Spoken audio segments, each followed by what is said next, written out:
Sessions. We are super excited today to have Tim Davis with us. We're Hello. having. I'm having a good time. Okay, great. Well, no, really, honestly, this is a true honor to have you stop by the Black and White Sessions and hang out and sing and be a part of what we're doing. So thank you. Thank you so much for asking me. Yes, well, I think it's of course. awesome what you're doing. Well, the truth is, and for many of you that have been watching some of these videos and some of the interviews, really, we would not be doing the Black and White Sessions if it weren't for the fact that I've known you for 17, almost 18 plus years now, and have had the opportunity to meet a lot of incredible singers that do work behind the scenes, that a lot of people that might not work in the industry, they would never know who they are. They would probably have heard their voices on many projects, movies, television, albums, things like that, television shows, on camera, off camera.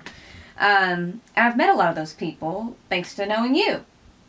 So it's been an incredible opportunity to bring a lot of people in. And I have a couple of questions for you. First being, some people will know, some people won't, that Tim is an incredible vocal arranger. And you're wanting to just start laughing. I don't know why. I don't know why Go either. ahead. I'm Okay. listening. So you've done a lot of vocal arrangements over the years. Yes. Sure have. Thousands of them. Oh. And really, they are incredible. And I just would like to know, after so many years of working on the television show Glee, and that was a bazillion songs, and just on all of these projects, really, what inspires you to still come up with new and fresh ideas with vocal arranging? I don't know. I love harmony, and I love to try things that don't make sense. My brother has a master's in composition, and he tells me that I break all the rules for voice leading and key changes, and everything that I do is wrong, but it sounds good to my ears, so I enjoy it. And when I get a challenge, when someone presents a challenge, like we need this a cappella, or I need this to sound like XYZ, it's just, I don't know, I just love it. I love trying it. Even if it's a failure, Keri. Even if it's a failure. Well, so I just am curious, like, so somebody calls and says, we want X, Y, and Z. What does the process look like, really? Like when you're given the song or whatever it is, what's your process? Typically, I'll ask the producer for a track, and I'll just record it. I'll record it on the fly in my studio and just sing all the parts. And usually the producer loves it so much that he just takes that. Just kidding. So it's just a way for him to hear what it might sound like with all the singers, and then he has some tweaks or whatever, and then I change it, and then I'll chart it and bring in the singers like you to record it. Well, when you're doing that, do you go through the process of, like, do you just start messing around with it? Like, let's say you've recorded a couple of parts, and so you're on to the next part, and it's not really working. Do you just kind of keep working with That never happens. It always works, Keri. It always works. No, it's trial and error, and but most of the time I just follow my instinct. I don't think about it. I just do it. I don't think it through prior. I'll be listening down, and the second I hear something in my head, I stop it and I do it right there. I don't think I'm gonna do the verse first and the chorus, and then I just will be listening down, and the moment that I hear something in my head, I just record it. That's how I do it. And then I'll just go section by section or till I'm inspired in the next measure. See what happens. Well, clearly, some things just can't be taught. Some things you just have to naturally be able, like you said, instincts are a big part of what you do, really. Another question that I'm probably asking for people that are watching this that, have a desire to be what they call studio singers and all of that.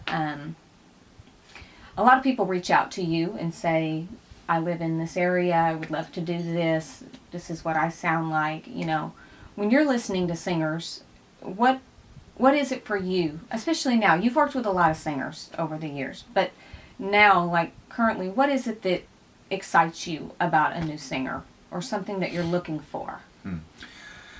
I love it when singers know who they are and they drive in their lane and are self-aware enough not to try to be something that they're not. Singers that say, I can sing any style, I can sing, most of them can't. So I like singers who know who they are, who are aware enough of their own strengths and weaknesses to just pick a lane and drive in it. Now, I think that's kind of rare for singers to really know, to be in touch with and embrace their weaknesses, so that they say, you know what, I'm not the right person for that. But most singers will be like, oh yeah, I can do that. I can totally do that. I can try that. So I really respect singers who are like, this is what I do, this is what I don't do, and this is my best. I assume that people are going to put their best foot forward and send me their best. So when I get things that are out of tune, like the first few notes that I hear on their demo, which should be really a great representation of the person, and it's out of tune or their timing's bad or something, I think this person's just not even aware that they're not aware of their weaknesses. And as a studio singer, you gotta be aware of what's coming out of your mouth, and if it's good or bad, if it's acceptable or not. I think some people, it just depends, because so many people come from smaller towns, or like another vocal situation where, like in their college, they were the top of the a cappella group. That's right. And that was their life, and they got a lot of accolades, and no one challenged them. But suddenly now you're in a bigger pond, and you're the littlest fish of all, but you still see yourself as the big fish. It just doesn't work. And I think, when you start singing around some of these singers that are just incredible, the bar just gets raised in your own, for yourself. And you're like, wow, I've got so much to learn. So if a person's teachable and aware, that really is helpful. Yeah. Lastly, I want to talk about work ethic, because a lot of people that have talked to me about what we've been doing with black and white sessions, and just where do these singers come from and what they do. The common thread that I feel that I have found, that all of these people have a very strong work ethic, and they feel very passionate about continuing to learn and grow. And I know that work ethic is very important to you after working for you for a very long time. Being on time, always honing your craft. Those are things that I just know off the top of my head. But especially for people that want to do this, sometimes I don't think they understand the behind the scenes, like what you have to do to like really stay in it. And I would just love you to just kind of speak to that a little bit, about really what it takes to kind of stick it out long enough, especially if you come to Los Angeles, to maybe even find themselves being heard by you, or that kind of a thing. I just feel like you said, keeping your skill honed.